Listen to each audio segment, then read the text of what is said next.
আসসালামু আলাইকুম। এখন আমি আপনাদেরকে দেখাবো কিভাবে আমরা পিৎজা বানাই। হ্যাঁ, সো আপনারা অনেকেই যারা রোমানিয়াতে আসতেছেন, আমি দেখছি কিছু আপনাদের নলেজ কম কীভাবে পিৎজা বানায়। সো আপনাদের যারা পিৎজা রেস্টুরেন্টে যাবেন তাদের জন্য এটা উপকারী হবে। সো প্রথমে আমরা এখান থেকে পিৎজার ডো নিব, ঠিক আছে।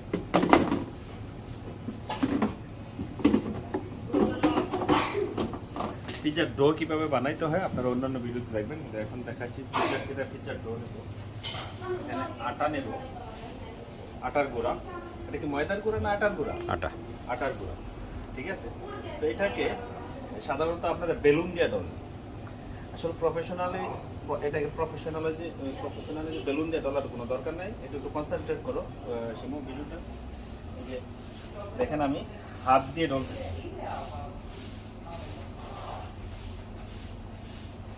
ঠিক আছে। পিৎজার ডো রেডি, পিৎজার বেস রেডি। এখন পিৎজার বেস রেডি।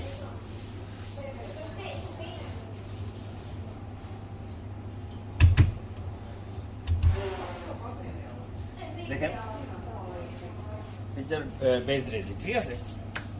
তারপরে আপনারা দিবেন টমেটো সস, ঠিক আছে। টমেটো সস, এটা কেচাপ না, কিন্তু আপনারা ভুল করবেন না। টমেটো সস কেচাপ এক জিনিস না। টমেটো সস কীভাবে বানানো হয় আপনাদেরকে আমি পরে দেখাবো। এখন আমি দিতেছি টমেটো সস, ওকে, মনে রাখবেন। টমেটো সসের পরে আমি দিব চিজ, ওকে, চিজ, নর্মাল চিজ। কীভাবে কি ধরনের চিজ সম্বন্ধে পরে আপনাদেরকে দেখাবো।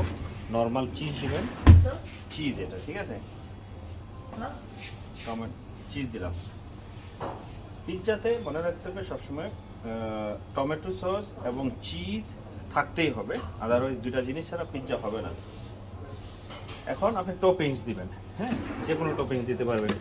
এখানে আমরা দিতেছি পাইনাপেল, যে যেটা খায়, ঠিক আছে। আমি মনে করেন যে অনিয়ন খাবো, পেঁয়াজ, হ্যাঁ, আমি পাইনাপেল দিলাম, পেঁয়াজ দিলাম, মাশরুম দিলাম, ঠিক আছে। এখন আমি এটা ওভেনে ঢুকিয়ে দিব। এখন আপনারা এখানে এই টপিংসের জায়গায় অন্যান্য টপিংস দিতে পারেন, গরুর গোস্ত দিতে পারেন, মুরগির গোস্ত দিতে পারেন, যে যেটাই মন চায় দিতে পারেন, ঠিক আছে। যে কোনো টপিংস দিতে পারেন, কিন্তু যেটা কনফার্ম আপনাদের টমেটো সস এবং চিজটা আপনাদের দিতেই হবে, ওকে। এখন আমি এটাকে ওভেনে দিয়ে দিচ্ছি।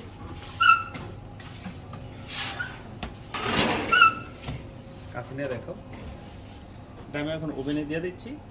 ওভেনে এটা প্রায় 4-5 মিনিট এটা ফ্রাই হবে। ফ্রাই হওয়ার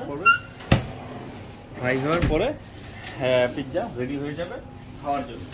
আমি আপনাদেরকে যখন পিৎজাটা রেডি হবে দেখাচ্ছি। এই যে পিৎজা এখন প্রায় হয়ে যাচ্ছে। পিৎজাটাকে একটু ঘুরিয়ে দিতে হবে এভাবে।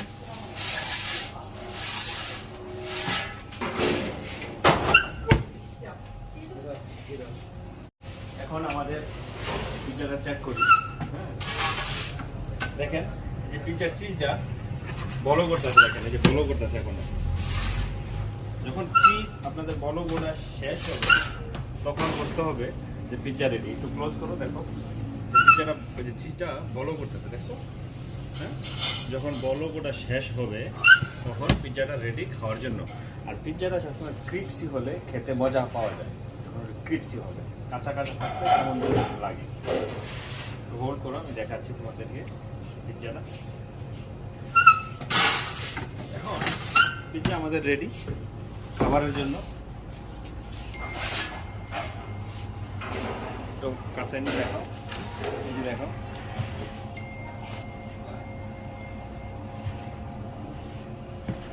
পিৎজা আপনারা দেখতে পাচ্ছেন। পিৎজা রেডি, সুন্দর গোল হচ্ছে।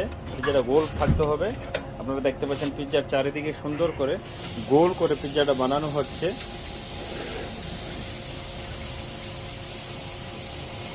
এবার আমাদের পিৎজা খাবার পালা, কিভাবে খেতে হয় এটা আমরা কেটে এখন দেখাবো আপনাদেরকে। পিৎজা কিভাবে খেতে হয় এটা প্রথমে এভাবে কাটবেন।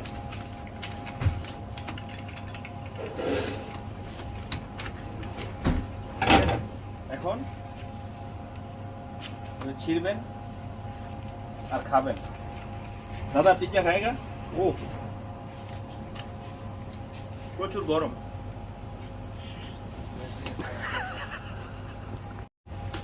গুলো এত গরম পিজ্জা খাবেন না, একটু ঠান্ডা হতে দিবেন।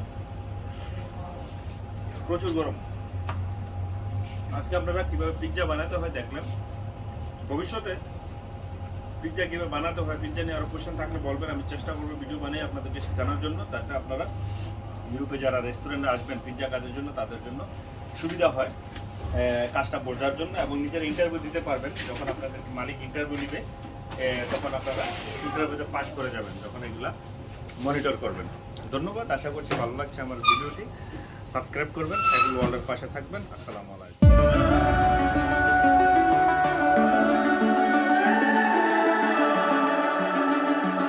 The summer's call.